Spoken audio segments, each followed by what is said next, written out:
Bonjour mes amis, que Dieu vous bénisse tous et chacun spécialement, individuellement.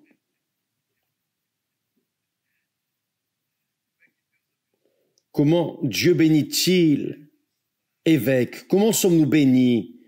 Nous sommes bénis quand Dieu révèle sa volonté à nous. Donc, par exemple, quand Dieu a révélé sa volonté, m'a révélé sa volonté, j'ai été béni. Et cela ne m'arrive pas seulement à mes collègues, pasteurs, non. Cela arrive à tous individuellement, tous ceux qui écoutent sa sainte parole. Donc, lorsque vous écoutez la parole de Dieu, vous n'avez que deux réactions. Ou vous croyez, ou vous ne croyez pas. Si vous croyez, donc c'est une révélation pour vous. C'est une révélation personnelle, individuelle. Donc vous êtes bénis. Si vous ne croyez pas, que peut-on faire? Rien. La parole de Dieu, c'est Dieu en esprit. C'est la foi vivante.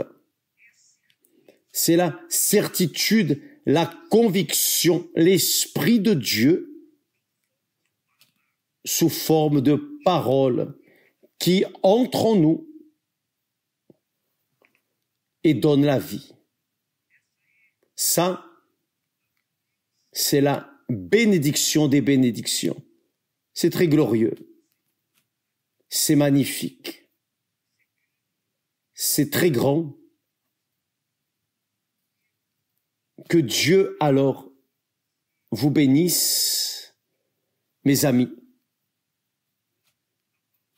avec sa parole, car sa parole, qui est esprit et vérité, lorsqu'elle pénètre en nous et que nous l'acceptons, c'est comme la terre. Vous savez, si vous prenez une semence et que vous la mettez en terre, si la terre accepte cette semence, elle va donner du fruit, elle va multiplier. Cette semence donnera beaucoup de fruits. Maintenant, si cette terre n'est pas de la terre, c'est du sable, alors la semence va mourir et c'est fini.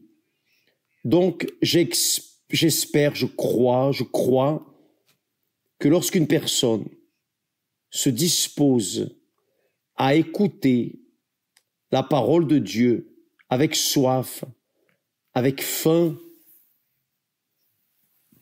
elle va à la source avec force pour écouter, pour recevoir la parole de Dieu, alors elle est la terre. Elle est la terre préparée pour que la semence divine, qui est l'Esprit de Dieu, vienne tomber et engendrer en elle une vie nouvelle. Que cela vous arrive.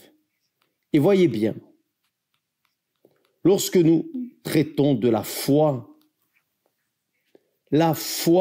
n'a rien à voir avec le sentiment, car la foi est esprit.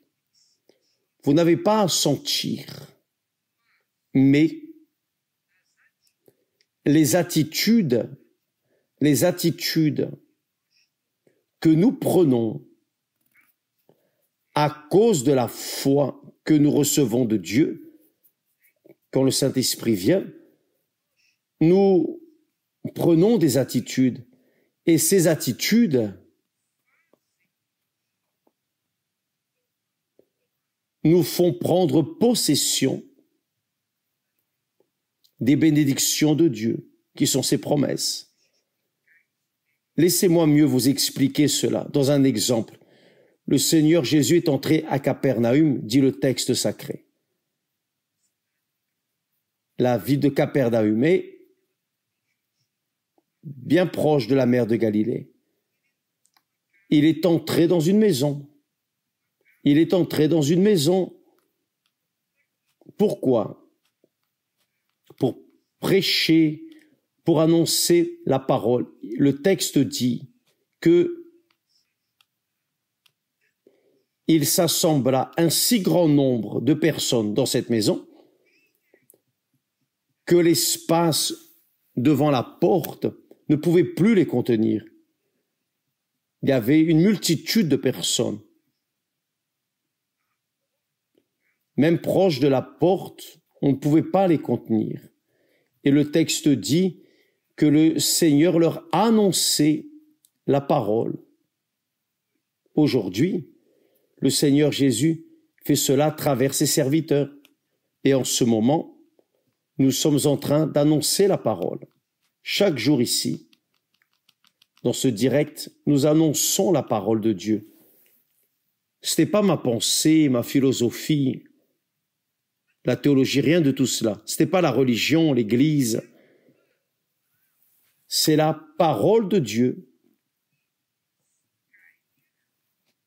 qui, si elle tombe dans une bonne terre, va engendrer du fruit pour toute l'éternité. Donc, le Seigneur Jésus leur annonçait la parole dans la maison. Donc, il y avait une multitude à la porte. Imaginez comment ça devait être dans la maison. Une multitude immense. Et là, dit le texte, des gens vinrent à lui, amenant un paralytique porté par 4 hommes. Comme ils ne pouvaient l'aborder à cause de la foule, c'est-à-dire la foule n'a pas été un empêchement. La foule n'a pas été un empêchement parce que ils découvrirent le toit de la maison où il était et en faisant une ouverture, voyez bien, ces petits détails montrent le genre de foi que la personne a. Vous devez comprendre que la foi va toujours rencontrer des obstacles, des difficultés. C'est la pluie, c'est le temps, c'est le froid, c'est la nuée, enfin, tout type de problème qui empêche la personne de s'approcher de Dieu ou du Seigneur Jésus ou pour écouter la parole de Dieu. C'est un obstacle pour neutraliser la foi de cette personne. Donc, ces 4 hommes ont eu un grand travail, porter le paralytique, parce que si aujourd'hui le paralytique ne reste pas guéri, imaginez à cette époque. Donc, quand ils ont vu que le Seigneur Jésus était dans cette maison et qu'ils ne pouvaient pas arriver jusqu'à lui, ils sont montés sur le toit, ils ont découvert le toit. Ça, c'est audacieux, c'est du courage, ça s'appelle la foi. Cela s'appelle la foi pure, pure. Donc, il est dit que ils découvrirent le toit de la maison où il était et ils descendirent par cette ouverture le lit sur lequel le paralytique était couché. Il est dit ici, c'est très intéressant. Vous devez lire la Bible, vous pouvez lire cela en Marc, chapitre 2. Chapitre 2. Le chapitre 2 parle très bien de ce qui est arrivé. Le chapitre 2 de Marc, évangile de Marc. Donc c'est dit, au verset 5, voyez le détail, les détails, nous parlons. Mais quand vous lisez la Bible, vous allez voir plus de détails, car le Saint-Esprit montrera. Et le détail est le suivant, verset 5. Jésus, quelle était la réaction du Seigneur Jésus quand il les a vus découvrir le toit de la maison où ils étaient et descendre le paralytique par des cordes? Le texte dit, Jésus, voyant leur foi,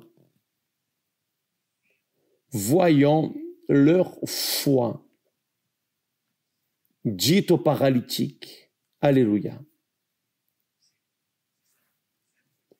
Vous savez comment je lis la Bible? Je lis ainsi.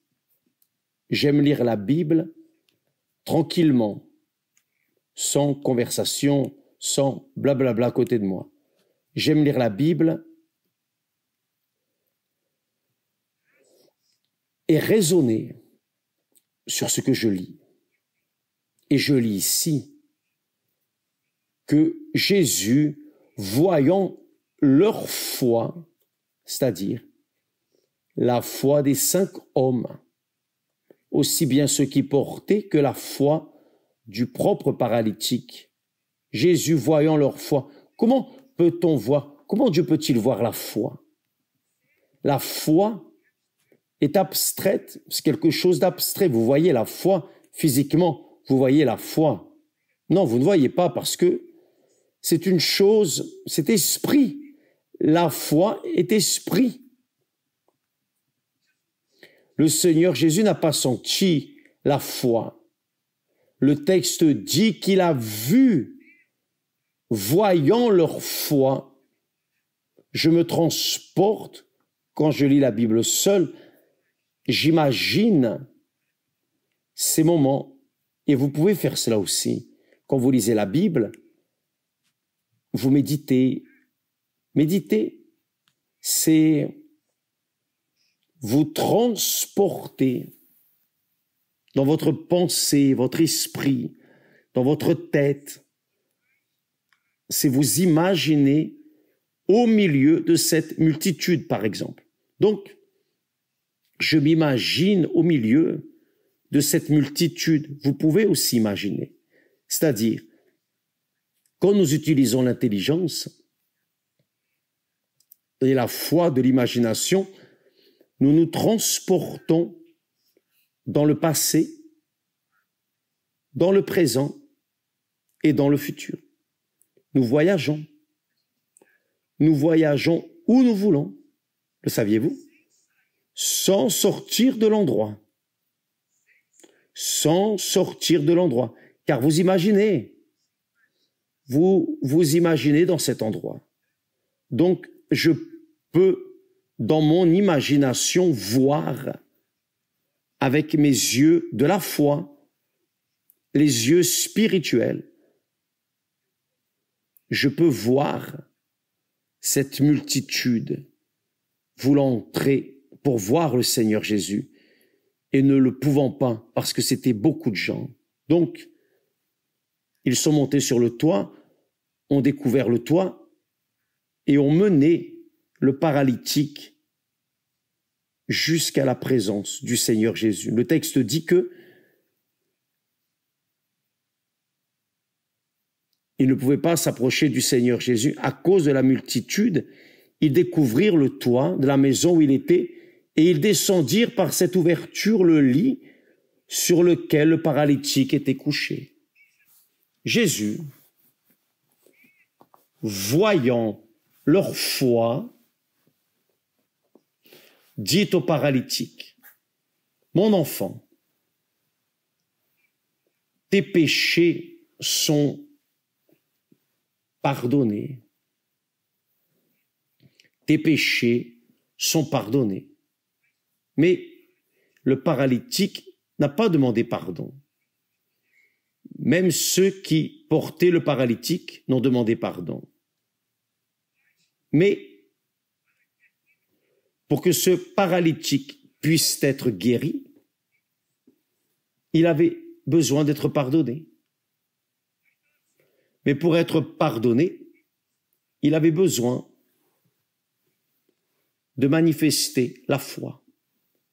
C'est ce qu'ils faisaient. Ils ont matérialisé la foi qu'ils portaient en eux. C'est ce que Anne a fait. Anne est passée par-dessus les religieux, la religion, les protocoles religieux, et elle est allée directement vers l'autel. Donc, ce dimanche, mes amis, allez comme un enfant, allez comme un enfant pur, simple,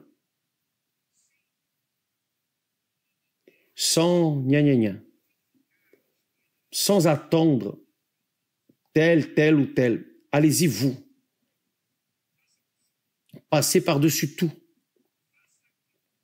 Faites ce que votre foi vous dit de faire, car cette foi, aussi bien du paralytique que de ses collègues, les 4 qui le portaient, était en train d'être vue par le Seigneur Jésus, par le simple fait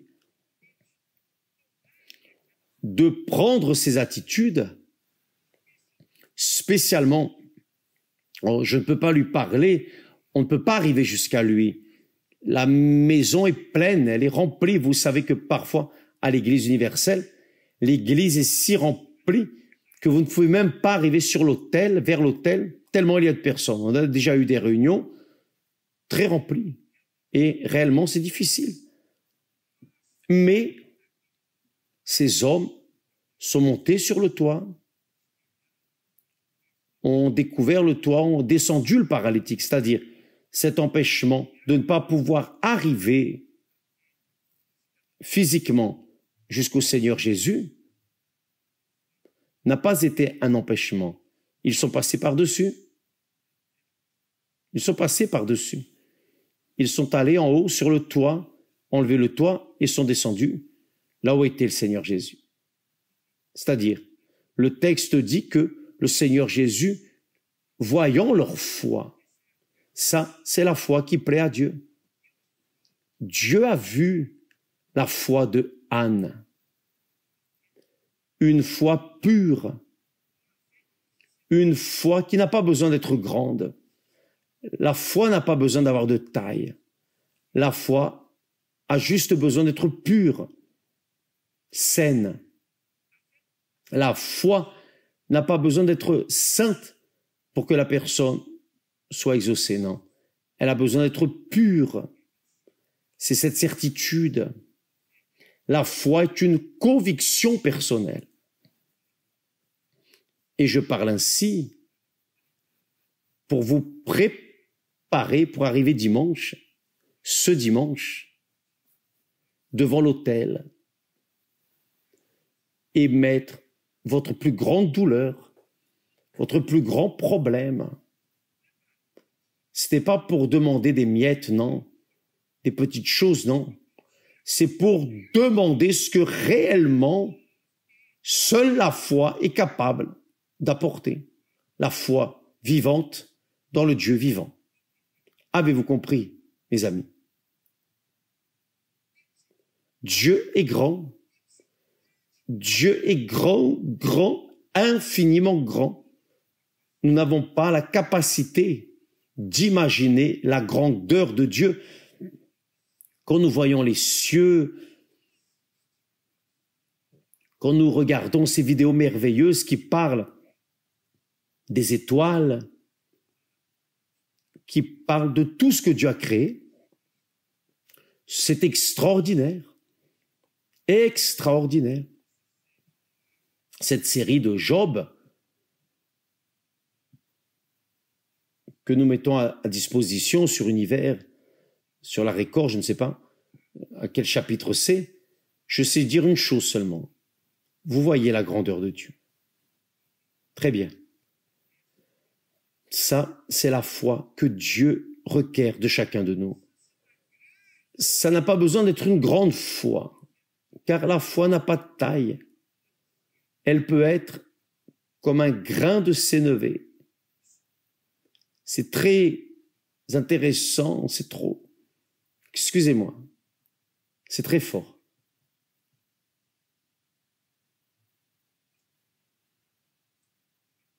Mes amis, grâce à Dieu pour le privilège que nous avons de prêcher la parole de Dieu, d'enseigner la parole de Dieu, de parler de la parole de Dieu, de montrer la parole de Dieu. Car là où cette parole arrive, si la terre est bonne, la terre n'a pas besoin d'être parfaite, saine, pure.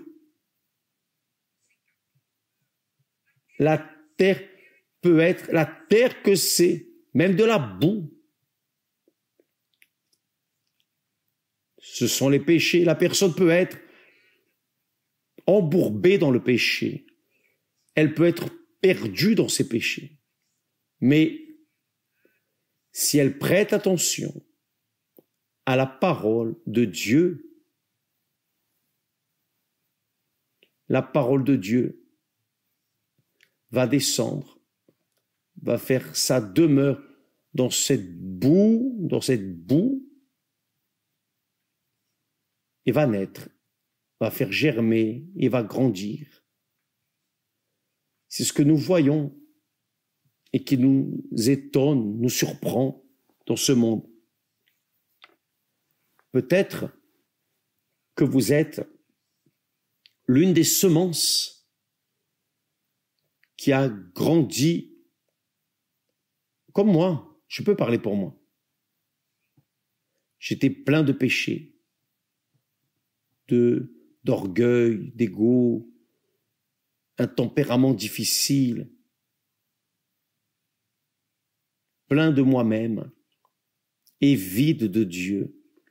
Mais quand j'ai entendu la parole de Dieu, j'ai entendu le Seigneur Jésus, la voix de Dieu, j'ai entendu le Saint-Esprit et j'ai accepté cette parole et j'ai embrassé cette parole et j'ai cru dans cette parole. Je n'ai pas seulement accepté, mais je me suis livré comme quand nous nous marions.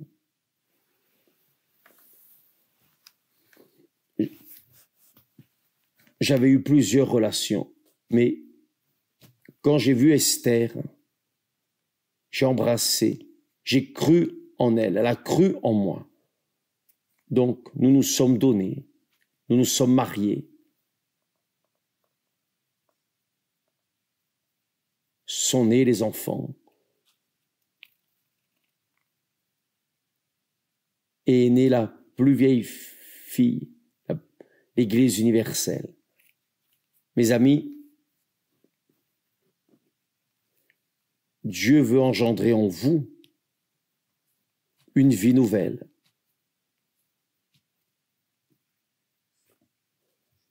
Et même si vous venez juste pour chercher ses faveurs, un miracle, comme ce fut le cas du paralytique, il pardonne vos péchés, il vous accepte. Quand vous acceptez sa parole, il vous accepte. C'est cela. Par le simple fait que ces 5 hommes, pleins de péchés, sont venus jusqu'à lui, il a dit, mon enfant, il l'a appelé mon enfant, le paralytique. Tes péchés sont pardonnés. C'est fini. C'est fini. C'est très fort. C'est glorieux. Et ensuite, il lui ordonne de se lever, de prendre son lit et d'aller à la maison. C'est-à-dire, Dieu est si grand, si miséricordieux, si compatissant, qu'il est toujours prêt à faire des choses extraordinaires, magnifiques, dans la vie de ceux qui s'approchent de lui. Pas besoin de mériter. Ce qu'il faut, c'est d'affronter les difficultés pour arriver jusqu'à lui. Et peut-être que ce dimanche, il y aura beaucoup de problèmes pour arriver à l'église. Vous devez marcher beaucoup de kilomètres. Vous allez trouver des difficultés avec la pluie, ceci, cela. Allez ainsi même. Allez avec soif pour entendre cette voix du Seigneur Jésus. Mon fils, ma fille, tes péchés sont pardonnés. Ça va exploser. Vous allez exploser. Le saviez-vous? Personne ne croit en vous. C'est ce qui m'est arrivé. Moi non plus, personne ne croyait. Mais quelqu'un a cru. Et ce quelqu'un est en moi et est en train de vous parler maintenant. Venez, vous tous qui êtes fatigués, venez à moi, vous tous qui êtes exclus, fatigués, surchargés, malades, infirmes, pleins de péchés, pleins de saleté, peu importe ce que vous avez fait ou n'avez pas fait, dès l'instant où vous venez à moi, parce que lorsque vous vous approchez, lorsque vous faites un pas dans la direction du Seigneur Jésus, il vient en courant pour vous embrasser, juste un pas, mais lui vient en courant pour vous embrasser. Donc, arrive ce qu'il arrive pour essayer de vous empêcher d'arriver là où le Seigneur Jésus vous attend. Allez-y, allez à fond et vous allez voir qu'il est le même. Il ne change pas sa manière d'être ni de travailler. Venez vous tous, les fatigués, les surchargés, pleins de péchés, prostitution, quel que soit votre péché, votre fardeau,